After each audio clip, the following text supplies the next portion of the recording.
반갑습니다. 한국해양대학교 해양체육학과 조우정 교수입니다. 대학에서는 해양레저 산업과 정책, 해양관광개발론, 그리고 수상스킬을 수업하고 있습니다. 오늘 주제는 해양신산업으로서 해양레저와 진로 탐색입니다. 강의 내용은 해양신산업의 의미, 국내외 해양레저 현황, 그리고 가치에 대해서 먼저 살펴보겠습니다. 해양레저의 뉴 트렌드를 4차 산업혁명의 기술과 연계한 활동 그리고 서비스를 중심으로 살펴보고 마지막으로 해양레저 분야에 대한 진로를 함께 고민해 보겠습니다. 특히 해양레저 분야의 선구자 또는 개척자들을 소개해 드리고 시장과 진로 분야에 대해서 말씀드리겠습니다. 그리고 해양레저 분야에 진출하기 위한 3가지 주안점에 대해서 간략하게 말씀드리겠습니다. 코로나19와 글로벌 경제의 어려움, 그리고 기후변화 등 우리는 불확실성의 시대에 살고 있습니다. 이러한 상황에서 해양레저라는 새로운 기회를 함께 탐색하는 시간이 되었으면 좋겠습니다. 자, 그럼 영상을 하나 보고 강의를 시작하겠습니다. 이 영상은 부산 용호보도 인근, 즉 광안대교 앞에서 촬영된 영상입니다. 새로운 해양레저 종목 중 드론 서핑이라고 하는 것입니다. 드론은 해양 안전, 해양 교통, 그리고 물류 등에 널리 활용되고 있습니다. 미래에는 대체 교통수단으로 활용될 것입니다. 드론 택시가 대표적이겠죠. 레저 분야에서도 드론 서핑, 드론 카이트 서핑 등으로 활용도가 아주 높습니다. 부산 기업 중 하나가 드론 서핑을 개발해 시운전하고 있는 모습이고 앞으로는 이 드론 서핑이 또 그리고 드론이 레저 분야에서도 널리 이용될 것으로 기대합니다. 자, 먼저 해양신산업과 해양레저의 국내외 현황 그리고 경제적 가치에 대해서 살펴보겠습니다. 정부는 2019년 10월에 해양신산업 육성을 통한 해양부국 실현을 위한 해양수산신산업 혁신 전략을 발표했습니다. 혁신 전략의 목표는 2030년까지 11조 원의 해양수산 신시장을 창출하고 매출억 1천억 이상의 기업을 20개를 육성하며 해양수산 기술을 최고급 기술 수준의 95%까지 높이는 전략을 수립을 했습니다.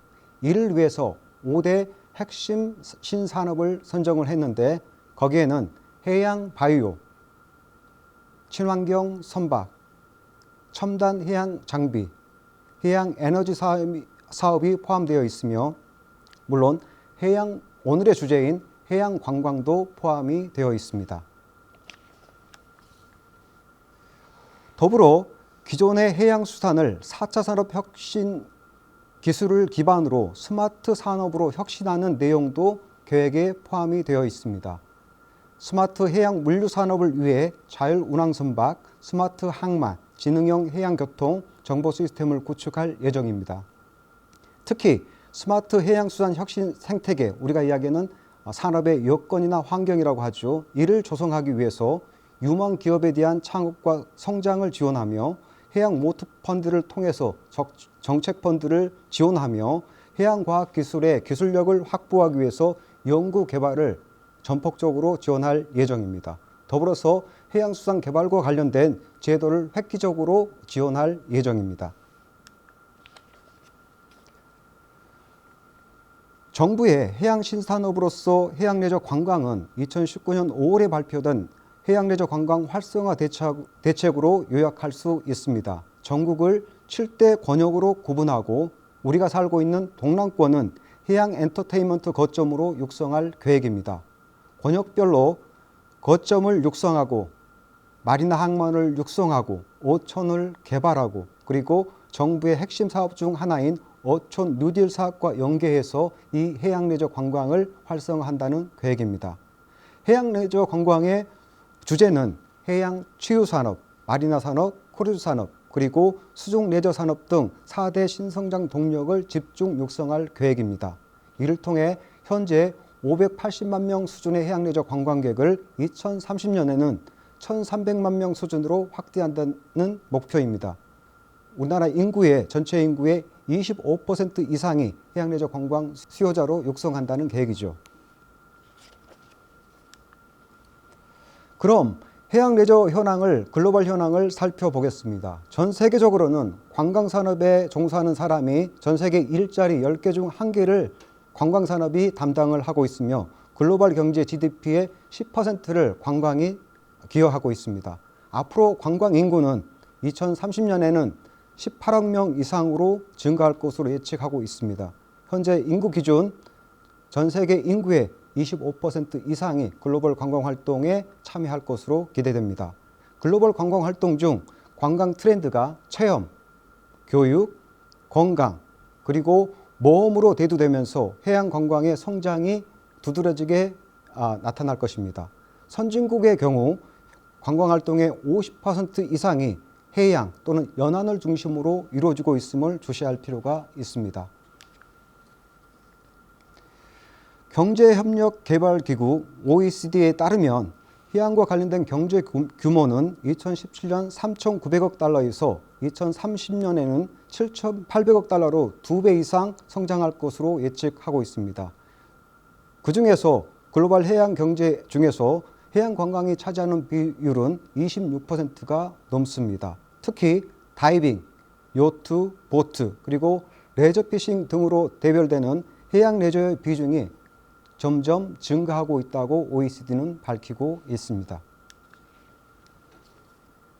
자, 그럼 글로벌 해양 레저 시장의 규모를 살펴보겠습니다. 일반적으로 글로벌 해양 레저 시장을 예측할 때 우리가 레저 선박 시장을 가지고 이야기를 하는데 전 세계 레저 선박의 제조 부문은 500억 달러 시장을 형성하고 있습니다. 한화로 60조 원 이상이죠. 과연 이 60조 원이 어떤 의미를 가지고 있는지 우리가 잘 가늠이 되지 않겠지만 우리나라의 대표 산업인 조선산업이 초점을 맞추고 있는 대형 선박 시장의 규모가 이 60조 원입니다. 그런 면에서 보면 이 소형 레저 선박의 시장이 엄청나다는 것을 알 수 있겠죠. 더불어서 레저보트의 제조뿐만 아니라 소매 그리고 중고보트의 판매까지 하면 이 레저보트의 시장은 1,000억 달러 이상 추산되고 있습니다. 세부적으로는 전 세계적으로 마리나가 3만 개, 보트는 3천만 척 이상이 운항되고 있습니다. 자, 그럼 해양 레저 선진국을 중심으로 몇 가지 살펴보도록 하겠습니다. 마리나는 요트나 모트를 계류하는 장소나 시설을 마리나라고 하는데 마리나의 경우 미국, 영국, 일본 순으로 마리나의 개수가 많으며 보트는 미국이 압도적입니다. 그리고 호주와 영국이 그 뒤를 잇고 있습니다. 인구당 보트 소유 현황은 뉴질랜드가 세계 1위입니다. 여기서 참고할 것은 해양 레저 인구 비율인데 해양과 규유 여건이 우리보다 좋지 않은 영국의 경우 전체 인구의 6% 이상이 해양 레저 활동에 주기적으로 참여하고 있다는 것입니다. 자, 질문 하나 던지겠습니다. 그럼 우리나라는 해양 레저 활동에 참여하는 인구가 몇 퍼센트 정도 될까요? 예, 선진국 수준보다는 아직 미흡한 2% 정도로 추산하고 있습니다. 선진국 수준인 5%에서 10%가 되기 위해서 결국엔 오늘 우리 강의를 통해서 여러분들이 관련 꿈을 갖고 비전을 갖고 관련 분야에 진출한다면 그런 어떤 기여를 할 수 있을 거라고 선생님은 믿고 있습니다. 자, 우리나라의 해양 레저 현황을 살펴보겠습니다. 이에 앞서서 국민들의 해양 레저에 대한 인식의 변화를 살펴볼 필요가 있습니다. 한국해양수산개발원, 우리가 이야기하는 KMI에서는 매년 국민들의 해양수산과 관련된 인식도 조사를 실시합니다. 그중에서 해양관광과 관련된 선호조사를 보면 이 해양 레저와 관련된 선호도가 계속해서 증가하고 있음을 알 수 있습니다. 물론 올해는 코로나19로 인해서 해양 레저에 대한 선호도가 약간 주춤한 것을 통계 수치로 볼 수 있는데 그럼에도 과거 5년 동안의 통계를 살펴보면 계속해서 해양 레저에 대한 선호도가 증가하고 있음을 알 수 있습니다. 무엇보다도 해양 관광 활성화를 위한 주요 정책 중에서 해양 레저 산업에 대한 정책 우선순위를 국민들이 높게 두고 있다. 여기에 우리가 초점을 맞출 수 있을 것 같습니다. 국내 해양 레저 여건은 빠르게 그리고 급속도로 성장하고 있습니다. 첫 번째, 레저 선박의 증가 추이를 보면 2017년도에는 2만 척 정도가 등록이 되어 있었습니다. 하지만 작년 기준 3만 척 이상이 등록되어 있는 것으로 보고되고 있습니다. 더불어서 레저 선박 중 5마력 이상의 동력 레저 선박을 운항할 수 있는 자격인 조종 면허 취득자 현황을 살펴보면 매년 15% 이상 증가하고 있는데 이를 총 합해보면 20만 명 이상의 국민들이 레저보트를 운항할 수 있는 조종 면허를 취득하고 있다는 것입니다. 앞으로 레저보트가 그리고 해양 레저 산업의 어떤 성장 추이를 살펴볼 수 있는 자료들이었습니다. 다음은 해양 레저 시장에서 가장 중요한 기반 시설인 마리나와 관련된 내용입니다. 레저보트를 계류하고 그리고 관련된 서비스를 제공하는 시설을 우리가 마리나라고 이야기합니다.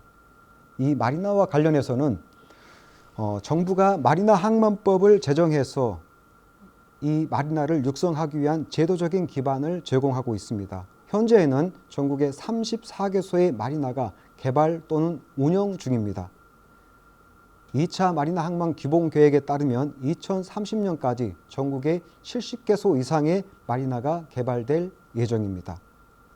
마리나에서 운항하는 선박을 우리가 마리나 선박, 그리고 이 마리나 선박을 활용한 비즈니스를 마리나 비즈니스 이렇게 이야기하는데 마리나 항만 기본법이 제정되고 이 마리나 서비스업에 대한 제도적인 뒷받침이 되면서 2020년 현재에는 200개소 이상의 마리나 서비스업이 운영되고 있습니다. 부산에는 70개소로 가장 많이 운영이 되고 있죠.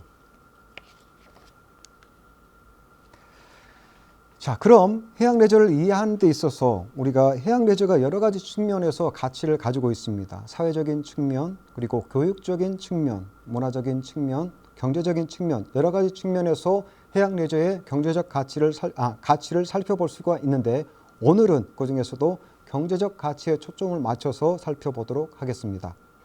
해양 레저 활동자의 평균 지출액과 참여자 추정치를 가지고 이 경제적 가치를 살펴보면 정부가 목표로 하고 있는 2030년 해양 레저 인구가 1,300만 명 이상으로 증가할 것으로 예측하고 있고 여기에 일회 평균 지출액인 5만 2천 원을 가지고 이 직접 소비 지출액을 산출해 보면 해양 레저가 가지고 있는 직접 지출액 파급 효과는 6,800억 원 이상인 것으로 추정되고 있습니다. 우리나라 국민들의 월 평균 스포츠에 지출하는 금액이 6만 원 정도인데 이게 한 달에 지출하는 예산이 6만 원 정도인데 일에 지출하는 돈이 5만 원이라는 것은 그 정도로 부가가치가 높은 활동이다. 이렇게 우리가 이야기할 수 있겠습니다. 그럼 과연 부산에는 어떤 영향을 미칠 수 있는가? 부산 관광객이 매년 2,700만 명 이상의 부산을 찾고 있습니다. 여기에서 해양 레저 활동에 이 인구 중에서 10%만 해양 레저 활동에 참여를 하면 1,400억 원 이상의 직접 지출이 추가로 발생을 하고 만약에 20%가 해양 레저 활동에 참여한다면 부산 경제에 2,800억 원 이상의 직접 지출 효과가 나타납니다. 저희가 여기서 유심히 살펴봐야 될 것은 부산에 그런 여러 가지 해수욕장이 많이 있는데 해수욕장의 방문객을 늘리는 그런 어떤 정책보다는 해양 레저 활동을 통해서 부가가치를 만들려는 노력이 더 중요하다는 것을 이 내용을 가지고 우리가 살펴볼 수 있겠습니다. 자, 그럼 해양 레저 산업을 육성을 통해서 지역 경제가 활성화된 성공적인 사례를 두 가지만 살펴보도록 하겠습니다. 화면에서 보시는 것처럼 전라남도 여수에는 웅천 마리나가 있습니다. 국비와 시비를 합해서 800억 원 정도의 정부 예산이 투입되어 레저 선박을 계류할 수 있고 관련된 서비스를 제공할 수 있는 시설들을 갖추고 있습니다. 마리나 항만 운영을 통해서 첫 번째 나타나는 효과는 인근의 토지 가격이 상승하고 주택 가격이 상승하는 지역 개발 효과를 만들어냈습니다. 무엇보다도 러시아의 대형 요트들이 여수를 방문해서 요트를 수리하고 관련된 관광 지출을 함으로써 지역 경제가 활성화되는 그리고 지역 경제에 긍정적인 영향을 미치는 그런 효과를 만들고 있다는 것입니다. 자, 해양레저 활동 중에서 최근에 가장 핫한 아이템 중에 하나가 서핑입니다. 경기도 시흥에는 대규모 인공 서핑장을 포함한 복합 해양레저 파크가 조성되고 있고 올해 10월에 1차로 개장을 합니다. 이 사업은 5,600억 이상이 소요되는 대규모 개발 사업인데 대부분의 예산을 외자 유치를 통해서 해결을 했습니다. 올해 10월에 더 웨이브 파크라는 인공 서핑장이 개장하면 수도권의 서핑 활성화에 크게 기여할 것으로 기대하고 있습니다. 지금까지는 해양 신산업으로서 해양 레저에 대한 글로벌 및 국내 현황을 살펴봤습니다. 지금부터는 우리가 해양 레저 분야의 진로를 개척하는 데 있어서 우리가 해양 레저에 대한 새로운 트렌드를 이해하는 게 기본이라고 생각합니다. 여기에서는 새로운 기술과 결합한 해양 레저의 활동을 살펴보고 관련된 서비스 그리고 전망에 대해서 살펴보도록 하겠습니다.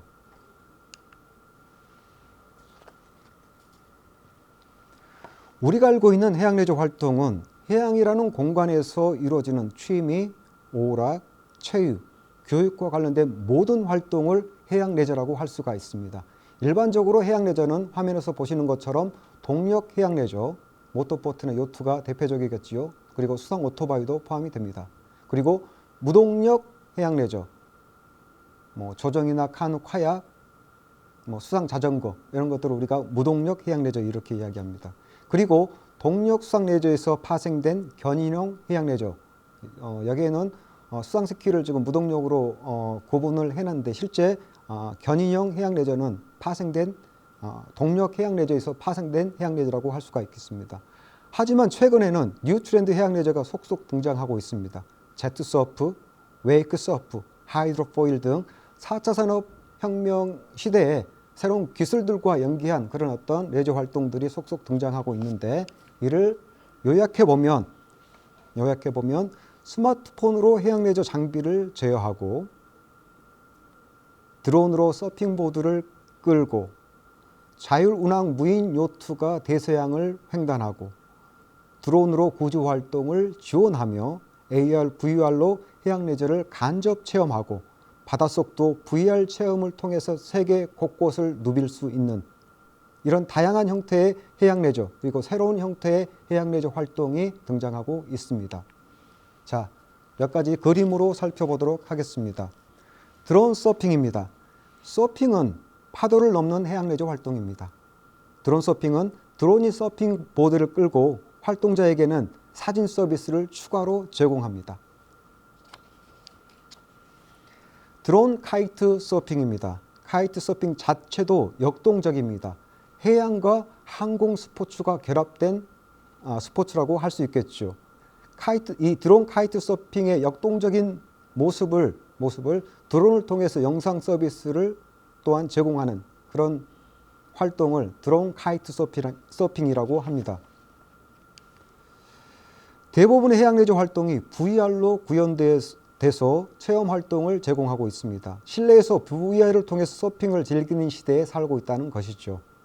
전 세계적으로 인기 있는 서핑 스팟을 직접 가지 않고 실내에서 하와이와 호주의 해변에서 서핑을 탈 수 있는 그런 어떤 가상현실을 제공하고 있습니다.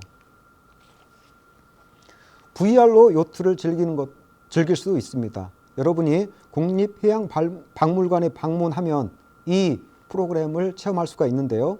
한 발 더 나아가 VR 요트 대회가 만들어져서 실내에서도 가상 요트 대회에 여러분이 참가할 수 있습니다.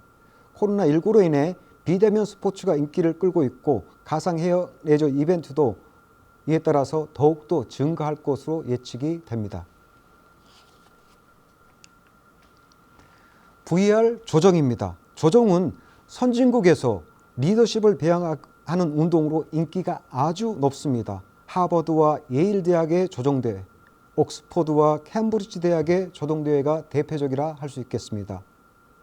옆에 보는 그림은 VR 래프팅입니다. 이제 래프팅을 위해 섬진강이나 난강을 찾을 필요가 없습니다. 실내에서도 래프팅을 즐기면서 팀워크를 배양할 수 있다는 것이죠. VR 수상스키입니다. 수상스키는 다른 해양레저 활동에 비해서 아주 역동적이고 재미있고 그리고 배우기가 상대적으로 쉽습니다. 실내에서 수상스키를 탄다? 과거에는 상상할 수 없었습니다. 옆에 보시는 그림은 VR 카약입니다. 카약은 전 세계적으로 인기가 가장 높은 해양레저 활동 중에 하나입니다. 마찬가지로 실내에서 전 세계 유명한 협곡을 가상현실로 즐길 수 있습니다. VR 제트스키입니다. 우리 제트스키는 수상 오토바이 이렇게 이야기하기도 합니다. 해양레저 종목 중에서 가장 선호도가 높은 종목이라 할 수 있습니다. 하지만 다른 종목에 비해서 위험성이 높습니다. 하지만 VR을 통해서 제트스키를 즐기면 그런 위험성을 감소시킬 수 있고 누구나 자동차를 운전하듯이 실내에서 자동차 시뮬레이션을 하듯이 이렇게 쉽게 제트스키를 운전할 수 있습니다. 옆에 보시는 그림을 우리는 VR 플라이보드라고 하는데 플라이보드는 제트스키와 연결된 종목입니다. 바다 위에서 하늘을 나는 느낌을 날 수 있는 최고의 종목이라 할 수 있죠. 하지만 이 또한 비용이 많이 들고 실제 하기 위해서는 비용이 많이 들고 위험성이 있지만 이 가상으로 플라이보드를 즐기면 그런 문제점을 다 해결할 수 있습니다. 마지막으로 VR 워터 슬레이드입니다. 워터 슬레이드는 우리가 일반적으로 땅콩 보트나 바나나 보트를 포함하는데 VR로 바나나 보트를 실내에서 탄다. 아주 스릴 만점이라 생각합니다. 해중 레저, 수중 레저도 마찬가지입니다. 실제로 바닷속에서 이루어지는 스쿠버 다이빙은 물에 대한 공포 때문에 쉽게 접근하기가 쉽지 않습니다. 하지만 VR 다이빙은 그러한 공포를 없앨 수 있고 전 세계 다이빙 포인트를 실내에서 여행하지 않고 간접적으로 체험할 수 있는 그런 어떤 서비스를 제공합니다. 자, 다음은 새로운 기술과 연결된 해양레저 서비스를 말씀드리겠습니다. 전 세계적으로 해양레저 이벤트 중에서 아메리카스컵이라는 그런 어떤 이벤트가 가장 큰 해양레저 이벤트로 인식이 되고 있는데 이 아메리카컵의 경우 많은 예산과 많은 아주 값비싼 장비들이 필요합니다. 그래서 많은 이런 어떤 대회를 성공적으로 치르기 위해서는 미디어 가치를 높이는 게 중요한데 이 미디어 가치를 높이기가 쉽지 않습니다. 왜냐하면 이런 어떤 요트 대회 같은 경우는 해상에서 대회가 펼쳐지다 보니까 관람객들이나 또는 시청하기가 쉽지가 않습니다. 그런 어떤 문제를 해결하기 위해서 버추얼 아이라는 시스템을 개발해서 누구나 쉽게 아메리카컵 대회를 TV나 다른 영상 매체를 통해서 즐길 수 있는 서비스가 이미 상용화되어 있습니다. 해양레저 활동은 주로 해수욕장에서 많이 이루어지죠. 해운대 해수욕장은 스마트 비치로 운영이 되고 있습니다. 가장 쉬운 아이템으로는 손목 밴드에 돈을 충전해서 인근 가게에서 누구나 손쉽게 결제할 수 있는 게 이게 스마트 비치의 가장 대표적인 아이템이라고 할 수 있겠죠. 또한 해수욕장 전체를 와이파이 존으로 설치하고 이용객들이 관련된 서비스를 쉽게 받을 수 있는 그런 어떤 체계를 만드는 게 이 스마트 비치라고 할 수가 있겠습니다. VR로 해운대 관광지 구석구석을 소개하는 프로그램도 이미 활용되고 있습니다. VR로 수영강의 리버크루즈를 간접적으로 체험할 수 있습니다. 해운대에 방문하시면 여러분들이 한번 체험을 해보시는 것도 좋을 거라고 생각을 합니다. 자, 지금까지 소개해드렸던 4차 산업혁명의 핵심 기술과 연계해서 해양레저의 어떤 산업을 간략하게 요약을 해드리면 우리가 수요자, 즉 활동자 측면에서는 소비자들이 조금 더 액티비하고 모험적인 해양레저 활동에 대한 수요가 증가할 것입니다. 이런 어떤 측면에서 공급자들, 즉 서비스 제공자들은 이런 변화들을 감지하고 이런 어떤 소비자들의 욕구를 충족시키기 위해서 우리가 이야기하는 4차 산업의 어떤 혁명의 어떤 핵심 기술들을 연계해서 이런 어떤 소비자들의 욕구를 충족시키는 시대가 될 것입니다. 앞서 말씀드렸던 것처럼 국내의 해양레저 인구는 전체 인구의 2% 수준입니다. 선진국의 6%, 10%까지 가기 위해서는 아직 갈 길이 멀다는 것이죠.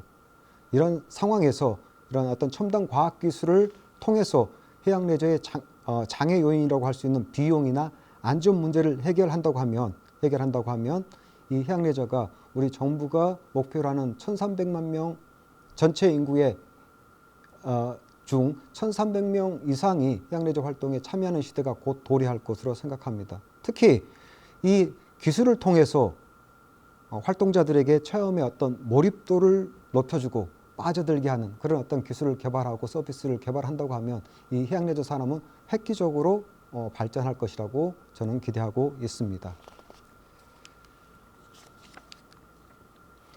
자, 그러면 지금까지는 해양 신산업으로서의 해양레저 시장에 대해서 그리고 해양레저 시장의 어떤 트렌드를 살펴봤습니다. 마지막으로 해양레저와 관련된 시장이 어떠한지 그리고 우리는 무엇을 준비해야 되는지 살펴보도록 하겠습니다.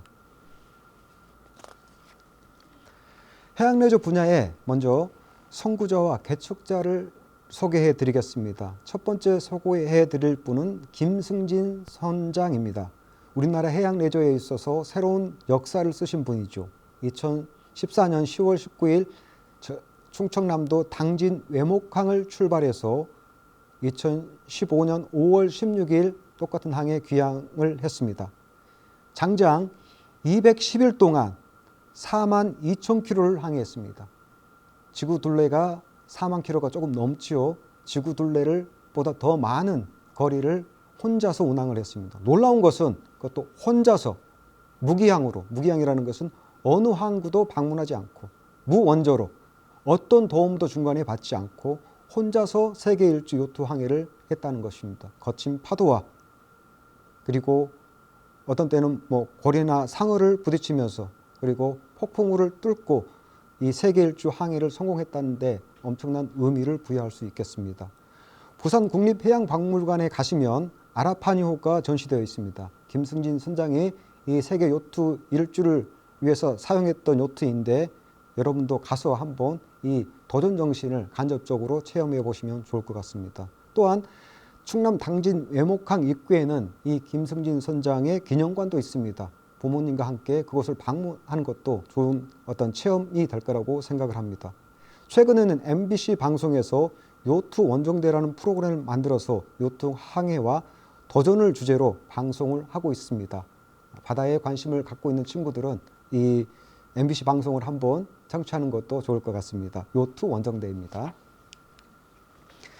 자, 세계적인 해양레저 이벤트 중에 하나가 아메리카컵 대회라고 했습니다. 하지만 이 대회에 참가하는 요트의 가격은 1,000억 원이 넘고 그리고 1년 팀을 운영하는 비용도 수백억 원이 됩니다. 지금까지 국내에서는 아메리카컵 대회 출전을 상상도 해볼 수 없었습니다. 하지만 팀 코리아의 김동용 대표는 외국인 선수들로 팀을 구성하고 우리나라 이름으로 아메리카컵 요트 대회 예선전에 참가해서 전년도 우승팀을 이기고 2위 성적을 거두기도 했습니다. 전 세계적으로 요트 강국은 해양 강국은 조선 강국이라는 말이 있습니다. 그런 요트를 통해서 조선 강국으로 부역한 대표적인 나라가 뉴질랜드와 스페인입니다. 이 팀 코리아의 김동용 대표를 통해서 우리나라도 그런 어떤 기반을 다졌다 이렇게 평가할 수 있겠습니다. 다음은 슈퍼요트와 관련된 부분입니다. 슈퍼요트는 일반적으로 80피트 또는 24m 이상의 요트를 슈퍼요트라고 합니다. 슈퍼리치를 위한 슈퍼요트 시장은 매년 급성장하고 있습니다.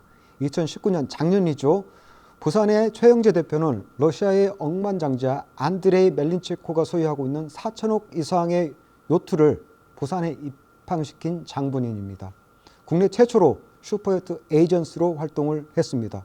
슈퍼요트가 국내에 입항하는 데는 여러 가지 장벽들이 많았습니다. 정부기관의 협조를 이끌어내서 슈퍼요트가 국내에 입항하고 이 슈퍼요트가 우리 해양레저 시장에 있어서 어떤 산업적 가치를 보여주는 그런 어떤 계기를 마련했다고 평가할 수 있겠습니다. 간단하게 슈퍼요트의 파급 효과를 살펴보겠습니다. 미국 슈퍼요트 협회에 따르면 55m짜리 슈퍼요트 한 대가 연평균 54억 원 이상을 지출합니다.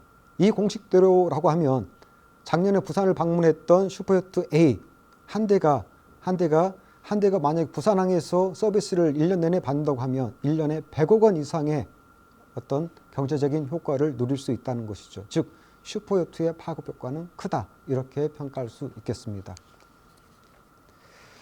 다음은 해양레저의 어떤 새로운 장을 만들고 있는 종목 중에 하나가 서핑입니다. 서핑은 강원도 양양, 제주도, 그리고 우리 부산 송정 해수욕장이 널리 알려져 있습니다. 그 중에서도 송정에서 서핑업을 하고 있는 신성재 대표는 우리나라 서핑 인구 40만 명을 달성하는 데 있어서 큰 기여를 한 장본인입니다. 부산 송정, 강릉, 그리고 포항에 서핑업을 확산시키고 있으며 서핑과 관련된 제조 장비 및 판매, 그리고 서핑의 새로운 문화를 만들어가고 있습니다. 송정에 가서 우리가 여러분들 한번 서핑도 체험해 보시면 바다를 좀 더 느낄 수 있고 파도를 가르면서 또 도전 정신도 배양할 수 있는 좋은 기회라고 생각을 합니다. 자, 지금까지 다뤘던 해양레저 시장을 종합해 보겠습니다. 해양레저 시장은 요트나 보트를 계류하는 마리나, 그리고 레저보트와 요트, 그리고 활동자로 구성이 되어 있습니다. 이것을 산업적인 측면에서 살펴보면 해양레저 시설, 해양레저 장비, 그리고 해양레저 서비스 시장으로 구분할 수 있습니다. 물론 이런 어떤 세 개의 큰 하부 시장들은, 세부 시장들은 관광이라는 해양레저의 전방 시장과 연계가 되어 있습니다. 그래서 해양레저 시장을 잘 개척하고 개발하면 지역의 관광 산업을 획기적으로 활성화할 수 있는 그런 어떤 계기를 만들어낼 수 있다. 이것을 우리가 볼 수 있겠습니다. 결과적으로 해양레저 시장의 이제 직업군은 우리가 해양레저 시장의 어떤 생태계 여건을 기반으로 해서 크게 마리나, 보트, 해양 관광으로 구분할 수 있습니다. 마리나와 관련해서는 마리나를 개발하고 디자인하고 설계하고 그리고 운영하는 전문가가 필요합니다. 또한 요트나 모터보트와 관련해서는 보트를 제조하고 디자인하고 판매하고 수리하고 운항하는 다양한 직업군이 존재합니다. 해양 관광과 관련해서는 마리나와 요트를 활용해서 요트 관광이나 보트 관광 상품을 개발하고 운영할 수 있습니다. 추가로 해양 레저와 관련돼서 관심을 갖고 있는 우리 친구들은 해양 레저와 관련된 어떤 전문성을 확보하면 우리나라의 정부 기관인 해양경찰이나 그리고 해양수산부의 직원, 그리고 우리 부산시와 같은 지방자치단체의 공무원 등으로 진출할 수도 있습니다. 그래서 해양 레저와 관련된 직업이 다양하고 이 공공기관에서도 수요가 많이 증가하고 있다. 이렇게 얘기할 수 있겠습니다. 그럼 해양 레저 시장에서 활동하기 위해서는 우리가 무엇을 준비해야 하는가? 세 가지 측면에서 살펴보겠습니다. 먼저 해양 레저 시장의 어떤 추이를 잘 살펴야 됩니다. 그리고 여러분들이 무엇을 하고 싶은지, 내가 어디에 관심을 갖고 있는지 잘 파악을 해야 됩니다. 예를 들어서 내가 요트나 보트의 제작에 또는 디자인에 관심이 있는지, 아니면 마리나 설계나 운영에 관심이 있는지, 자기의 어떤 관심 분야가 무엇인지를 명확히 파악하는 게 진로 설계의 첫 번째 단계라고 할 수 있겠습니다. 다음은 현재 해양레저 시장은 우리나라는 발전 단계에 있습니다. 그렇기 때문에 해양레저 시장에 진입하려는 전문가에게 요구하는 역량은 아주 다양합니다. 보시는 것처럼 관광과 제조, 용품 시장에 대한 어떤 종합적인 이해가 먼저 필요합니다. 어떻게 시설, 장비, 서비스를 융합할 것인가, 그리고 사업화할 것인가, 이런 부분에 대한 고민이 필요합니다.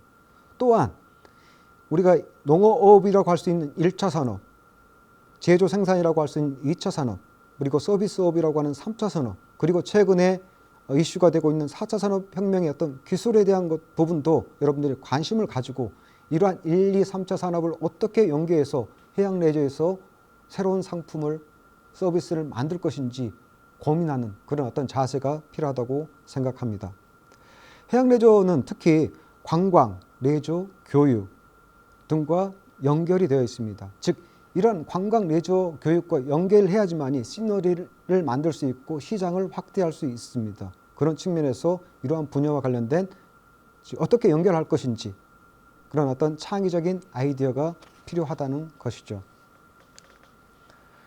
마지막으로 해양레저 분야의 창업과 취업을 하기 위해서는 전문성을 확보해야 됩니다. 이 전문성을 확보하기 위해서는 현재 고등학교 수준에서도 해양레저 관광과가 개설 운영되는 곳도 있습니다. 대학에도 제가 근무하고 있는 해양레저와 관련된 과가 있고요. 대학원에도 특히 저희 대학원 같은 경우에는 해양레저 산업 전공이 있습니다. 더불어서 해양레저 시장에서 예를 들면 직접 배우고 우리가 그것을 도제교육이라고 하죠. 현장에서 배우고 전문성을 향상시키는 도제교육을 통해서도 여러분들 이 해양레저에서 필요한 전문성을 향상시킬 수 있습니다. 결론적으로는 가장 중요한 것은 우리 해양레저 시장을 국내외적으로 블루오션 시장이다 이렇게 이야기합니다. 우리가 김승진 성장처럼 그리고 김동영 대표처럼 최영재 대표처럼 여러분도 해양레저 시장에 있어서 가장 중요한 것은 도전 정신이 가장 중요하다고 생각하고 이 도전 정신을 갖고 전문성을 여러분들이 전문성을 높이는 그런 어떤 준비를 차근차근 해간다고 하면 이 여러분도 해양레저라는 블루오션이 될 거라고 생각합니다. 예, 감사합니다.